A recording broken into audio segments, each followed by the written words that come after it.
안녕하세요. 당신 편한 대로 말 바꾸셔놓고 이제 와서 친정어머니 샘내는 시어머니 때문에 환장하겠는 30대 여성입니다. 이혼을 하기에는 어디 가서 말하기도 뭐할 만큼 유치한 것 같은데 또 한편으론 제가 받는 스트레스가 상당해서 하소연이라도 하러 왔어요.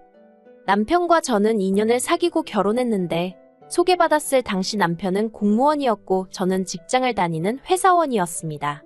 소개를 해준 사람은 남편의 친구로 저와 친한 단짝 친구의 남자친구이기도 했지요. 그래서 딱히 내키는 자리는 아니었지만 거절할 수도 없었기에 한번 만나보게 된 거예요. 그런데 남편이랑 몇 번 대화를 나눠보니까 말이 너무 잘 통하는 게 시간이 어떻게 가는지도 모르겠더라고요. 그래서 한두 번 더 만나보다가 자연스레 연인 사이로 발전하게 되었습니다. 그리고 제 나이 31살이 되던 해 남편으로부터 프로포즈를 받았지요. 그런데 문제는 당시 남편은 직장 생활을 한 지 4년이 채 안 되었던 시기였어요. 그래서 월 수령액이 300도 채 되지 않았고 그렇다 보니 모아둔 돈도 많이 없더라고요. 제가 처음부터 남편 돈을 보고 결혼을 결심한 건 아니었지만 그런 사실을 알고 나니 황당하대요. 결혼 전에는 솔직히 대놓고 돈 이야기를 하기가 껄끄러워서 그냥 남편 하고 다니는 모습이라던가 씀씀이로 대충 짐작만 했었는데 그제서야 그러지 말 거라고 후회가 되더라니까요. 친정부모님이 결혼 허락을 해주실지도 걱정이었지요. 그런데 다행이라고 해야 할지 친정에서는 돈이야 있다가도 없는 거고 없다가도 있는 거다. 그리고 공무원이지 않냐며 앞으로 살아가면서 착실히 모으면 된다고 말씀해 주시대요. 그래서 시댁으로부터 3천 받고 신혼살림은 친정부모님이 소유하신 아파트에서 시작하는 걸로 얘기가 되었네요. 이후로 결혼한 지 1년 만에 저는 아이를 갖게 되었습니다. 원래는 직장에서 자리를 잡고 어느 정도 신혼도 즐기고 아이를 가질 생각이었거든요. 그런데 결혼 직후부터 어머님이 아이는 언제 가질 거냐며 하도 성하셨어요. 애만 낳으면 당신이 다 키워주겠다는 달콤한 제안도 하셨고요. 물론 어머님이 하시는 일도 있으시고 평소에 스스로 건강에 대해서 걱정도 많으신 분이라 처음부터 맡길 생각은 없었습니다. 그래도 아무튼 어머님이 어찌나 손주 타령을 하시는지 그리고 또 한편으론 부모가 젊어야 건강한 애를 낳을 수 있다는 소리도 들려오더라고요. 그래서 이런저런 이유로 처음 계획과는 달리 아이를 좀 일찍 갖게 되었네요. 문제는 제가 다니던 회사에 출산휴가나 육아휴직 같은 제도가 있기는 했지만 다 쓰는 사람이 전무후무했다는 거예요. 그렇다 보니 어찌나 눈치가 보이던지요. 게다가 제가 속한 부서의 여직원도 적어서 가뜩이나 승진에 있어 불리한 상황이었거든요. 그래서 임신 7개월 차까지는 평소처럼 출퇴근하며 직장 생활을 이어갔습니다. 사람들이 그러다 큰일 난다고 만류하는데도 버티고 다녔지요. 하지만 결국 퇴근 후 집에 오는 길에 현기증으로 쓰러지고 말았어요. 그때 더는 안 되겠다 싶어서 회사에 출산휴가를 냈습니다. 이후에는 육아휴직을 썼고요. 그런데 육아휴직을 쓴 지 3개월이 채 되지 않았을 무렵 회사 상사로부터 잘 쉬고 있냐? 회사는 바빠 죽겠다며 언제쯤 복귀할 수 있냐는 식의 연락을 두어 차례나 받았습니다.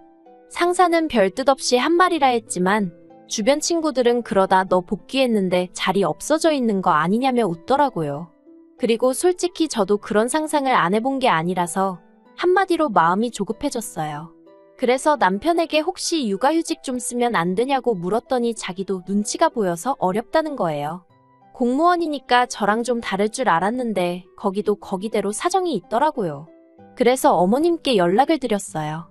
그런데 전화로 여쭤봤는데 어머님이 생각해보고 말고도 없이 딱 잘라서 안 된다고 못 봐주신다고 하시는 거예요. 당시 신우가 출산을 코앞에 두고 있었는데 신우가 애를 낳으면 그 애를 봐주기로 하셨다면서요. 남편보다 2살 어린 신우는 속도 위반으로 결혼을 했는데 신우 남편 쪽에서 반대하는 결혼이었어서 그쪽에서는 아무런 도움도 받지 못하는 상황이었어요. 그 반대가 얼마나 심했냐면 결혼식장에 시아버지 되시는 분은 아예 오지를 않으셨으니 말다 했지요. 그리고 어머님 입장에서야 당신 딸이니 얼마나 안쓰럽고 그랬겠어요. 당연히 도와주고 싶으셨을 거예요. 그래서 애를 못 봐준다고 하시는 어머님을 원망하고 서운하고 그런 것도 없었습니다. 그런데 그 무렵 제 상황을 알게 되신 친정어머니가 그럼 당신이 봐주면 어떻겠냐고 하시대요. 솔직히 친정어머니한테 그런 부탁을 드리고 싶진 않았거든요. 어쩌다 공원에서 손자손녀한테 시달리는 어르신들을 보고 있으면 마음이 안 좋을 때가 한두 번이 아니었으니까요. 그런데 친정어머니는 요새 저희 딸이 그렇게 눈에 밟혔다면서 당신은 괜찮다고 사양말라 하시는 거예요. 그래서 결국 염치불구하고 친정어머니께 부탁을 드렸어요. 사실 당시 언론에서 시터들이 애기들 괴롭히고 그러는 뉴스도 많았거든요. 그래서 남에게 맡기는 건 정말 내키지가 않았기에 한편으론 차라리 잘 됐다 싶었습니다. 그리고 이미 친정어머니 아파트에서 얹혀 살고 있기도 했고 이제 몇 시간이건 간에 친정어머니가 아이도 봐주시게 되었으니 가만히 있으면 안 되겠더라고요. 그래서 남편과 상의 끝에 한 달에 150만 원씩 드리기로 했습니다.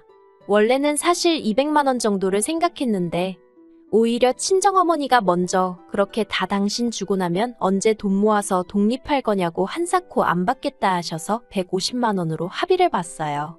그나마도 그중 50만 원은 다시 외손녀인 저희 딸한테 먹을 거 사주시고 옷 사주시고 하는데 쓰셨지만요. 그런데 문제라고 해야 할지 친정어머니가 오셔서 애만 봐주고 가셨으면 좋겠는데 청소며 빨래며 뭐라도 하나 더 해주시려고 그러시더라고요. 냉장고가 비어있다 싶으면 밑반찬도 싹 만들어다 주시고 감사한 마음과 동시에 너무 죄송하대요. 그래서 저도 그때부터는 아침에 1시간이라도 더 일찍 일어나서 부지런 떨어가며 청소고 뭐고 웬만하면 집안일은 하나라도 더 해놓고 출근을 했어요. 제 입으로 말하긴 뭐하지만 친정어머니도 저도 서로를 많이 배려했다고 생각해요. 그래서 서로 싫은 소리 나오는 거 없었고 오히려 서로에게 정말 고마운 기억을 많이 만들게 되었지요. 그런데 이런 생활을 한 반년쯤 했을 무렵이었습니다. 그날은 어머님 생신이라서 저희 부부 신혼의 부부까지 시댁에 다 같이 모이게 되었는데요. 저희 부부나 신혼애나 어쨌든 친정어머니한테 애를 부탁하고 있는 입장이다 보니 이래저래 할이하기가 많더라고요. 그러다 남편이 먼저 그래서 우리는 장모님한테 한 달에 150씩 드리고 있다고 쓸데없는 소리를 하는 거예요. 솔직히 말이 좋아 150이지. 저는 제 나름대로 월세에 애 봐주는 비용에 이것저것 다 같이 뭉뚱그려 드리는 거라 어디 가서 말도 못하겠던데. 그런데 그 소리를 들은 어머님 얼굴이 뭐랄까 좀 이상해 보였어요. 언짢으신 것 같기도 했고요. 그런데 눈치 없는 남편은 그런 어머님 표정을 못 본 건지 신우더러 너는 엄마한테 얼마 주고 애를 맡기냐고 그러는 거예요. 그러자 신우도 이내 표정이 안 좋아지고 그때 신우 남편은 담배 한 대 피고 온다며 자리를 비웠습니다. 그렇게 신우 남편이 자리를 비우고 나자 신우가 저희 남편더러 오빠는 무슨 그런 쓸데없는 소리를 하냐면서 짜증을 내더라고요. 그리고는 이내 저한테 불똥이 튀어서는 언니네 어머니가 그렇게 달라더냐며 무슨 딸한테 돈을 받냐는 거예요. 저는 저대로 그 말에 발끈해서는 그게 무슨 소리냐고 더 드린다 하는데도 안 받는다 하신다고 대꾸했습니다. 그러자 이번엔 어머님이 저희더러 처음에 당신한테 애 봐달라고 할 땐 돈 얘기는 안 하지 않았냐며 저더러 머리 썼네 그러시대요. 그래서 머리를 쓴 게 아니라 제가 가타부타 설명도 하기 전에 무조건 신혼에 애 봐줘야 한다고 저희 애는 못 봐준다 하셨지 않냐고 했어요. 서로 다들 바짝 날이 서가지고는 대화가 오가는 내내 정말이지 제가 잘못한 것도 아닌데 가시방석에 앉은 것처럼 불편하더라니까요. 그렇게 시댁에서 돌아왔고 남편도 저도 찜찜해하긴 했지만 서로 먼저 말은 안 꺼냈습니다. 그런데 이튿날 어머님한테 전화가 걸려왔어요. 저는 어제 일이 생각나서 좀 찜찜한 마음으로 전화를 받았고요. 어머님은 대뜸 당신이 요새 손가락도 아프고 목도 아프고 그래도 공장 일을 할 때는 돈이라도 버니까 병원도 가고 했는데 요새는 신우애 봐주느라 공장도 못 나가서 돈은 돈대로 못 벌고 병원도 제때 못 간다며 하소연을 늘어놓으시대요. 저는 저대로 사무실이라 눈치가 보여서 빨리 들어가 봐야 하는 상황이었는데 말이에요. 그렇다고 앓는 소리 하시는 어머님 전화를 끊기도 뭐하고. 그런데 그때 어머님이 먼저 그래서 말인데 친정에 얘기해서 너네 엄마 못 오게 하랍니다. 이제 저희 애는 당신이 봐주시겠다고요. 그래서 제가 그럼 아가씨네 애는 어떡하냐니까 그거야 지가 알아서 할 일 아니겠냐대요. 지 애미 돈도 한 푼 안 주는 엑스라며 당신도 이제 신경 쓰고 싶지 않다나요. 듣고 있기가 참 거북하더라고요. 그리고 어쨌든 간에 그렇게 되면 신우랑 제 사이가 안 좋아질 건 불보듯 뻔한 일이었지요. 그리고 설령 신우가 괜찮다고 하더라도 처음부터 어머님이 도와주셨다면 모를까 친정어머니랑 스케줄 맞춰가며 자라고 있는데 이제 와서 어머님이랑 솔직히 친정어머니가 저희 집에서 애 봐주시는 거랑 어머님이 저희 집에서 애 봐주시는 건 아예 다른 이야기잖아요. 그래서 저도 딱 잘라서 그렇게는 안 될 것 같다고 거절을 했습니다. 그리고 어머님은 그런 저에게 화가 단단히 나셔서 전화를 끊으셨고요. 마음이 불편하긴 했지만 그래도 별 걱정은 하지 않았습니다. 솔직히 어머님이 억지를 쓰신 거니까요. 그런데 어머님의 억지는 거기서 끝이 아니었습니다. 저랑 전화를 끊자마자 그 길로 저희 친정어머니한테 전화를 하셨더라고요. 그리고는 당신 먹고 살기 힘든 이야기를 한참 늘어놓으시곤 다시 공장이라도 나가봐야겠다며 도와달라고 하시더래요.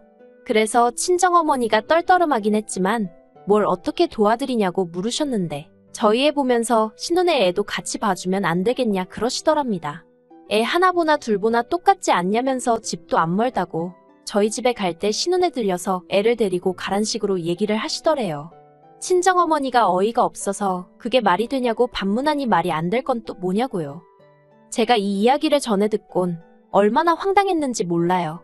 친정어머니는 어머님이 스트레스를 많이 받으시나 보다며 걱정을 하시는 눈치였지만 저는 아무리 그래도 그렇지 어떻게 사돈한테 전화해서 그런 억지를 쓰실 수가 있나 싶어서 말이 다 안 나오더라니까요.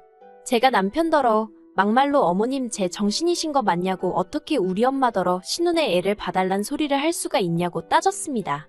그러자 남편도 황당한지 말을 잇지 못하더니 전 솔직히 이때만 해도 남편이 제 편인 줄 알았어요. 아니 100번 양보해서 적어도 제 입장을 이해하는 줄 알았지요. 그런데 한참 동안 말없이 있다가 기껏 한다는 소리가 자기 어머니가 얼마나 힘들면 그런 말씀을 하셨겠냐는 겁니다. 그러면서 저더러 무조건 나쁘게만 볼 게 아니라 어떻게 어머님을 도와드릴 수 있을지 한번 생각을 해보라는 거예요. 어이가 없어서 안방으로 들어가 한참을 누워 있었어요.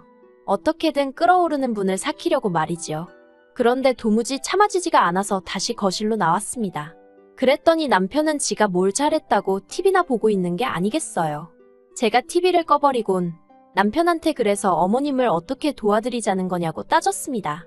그러자 남편이 한다는 말이 어머님이 신호해보면서 저희 애도 보게 하자고 그리고 장모님 들이던 돈 어머님 들이자대요. 그래서 정말 내키진 않았지만 그래 한번 두고 보자라는 생각으로 남편 말대로 해봤어요. 솔직히 일주일이면 어느 쪽이든 상황 판단이 되겠지 싶었으니까요. 친정어머니한테 상황을 설명하고 어머님께 친정어머니가 해주시던 스케줄 그대로 어머님께 넘겨드렸고 꼭 따라달라 부탁드렸습니다. 그런데 아니나 다를까 일주일 내내 저희의 하원 시간 하나 못 맞춰주신 거 그건 양반이에요. 심지어 콧물 흘리는 신우애를 데리고 저희 집에 오셔서는 저희 애까지 같은 가재수건으로 콧물부터 시작해서 오만 곳을 다 닦아주시고 결국 저희 애까지 아프게 되었습니다. 정말이지 어머님한테 소리라도 지르고 싶은 심정이었네요. 그리고 하나를 보면 열을 안다고 남편도 그런 상황을 보더니 이건 아니다 싶었는지 그냥 원래대로 장모님께 부탁드리자면서 저한테 미안하다 하더라고요. 그런데 더 어이가 없는 건 어머님이 일주일 봐준 것도 봐준 거니 150만 원에서 50만 원은 줘야 할 거 아니냐입니다. 그러자 참다 못한 남편이 어머님더러 손주들 팔아서 장사하냐고 소리를 지르더라고요. 그뿐만이 아니에요. 신우는 신우대로 어머님한테 화가 나서는 악을 써댄 모양입니다. 모녀 사이에 무슨 막말이 오갔는지는 정확히 전해주는 사람이 없어서 모르겠지만 아무튼 지금 그래서 어머님하고 저희 남편 그리고 신우까지 전부 다 서로서로 안 보고 지내는 중이에요. 솔직히 아무리 부모 자식 사이라고 해도 세상 천지에 무조건적인 희생을 기대해서는 안 되는 것 같습니다. 그리고 가까운 사이일수록 말이고 행동이고 조심해야 할 필요도 있는 것 같고요. 어머님이 저희나 신우네 부부를 대하시는 태도나 신우가 어머님을 대하는 태도나 저로 하여금 여러 가지 생각을 하게 하대요. 한편 남편은 자기 식구들의 행동이 부끄러울 뿐이라며 저보기를 민망해하더군요. 그래서 제가 남편더러 그러니까 당신부터라도 말 한마디라도 어머님께 상냥하게 해드리고 신우 앞에서 돈 얘기 같은 민감한 주제는 생각 좀 하고 말하라고 한마디 했어요. 물론 어머님도 저희나 신우한테 말 한마디라도 부드럽게 해주시면 더없이 좋겠지만 그걸 제가 어머님한테 이렇게 해주세요, 저렇게 해주세요 할 수 있는 것은 아니니 제가 마음을 접는 편이 낫겠지요. 아무튼 시댁 식구들 사이야 어쨌든 피를 나눈 한 가족이니 언젠가 풀어지긴 할 거 아니겠어요. 그러니 제가 유난스럽게 나서서 어머님과 신우 사이를 중재하고 그럴 생각은 추호도 없습니다. 그저 조용히 제 할 도리만 하면서 상황이 어떻게 돌아가는지 지켜보려고요.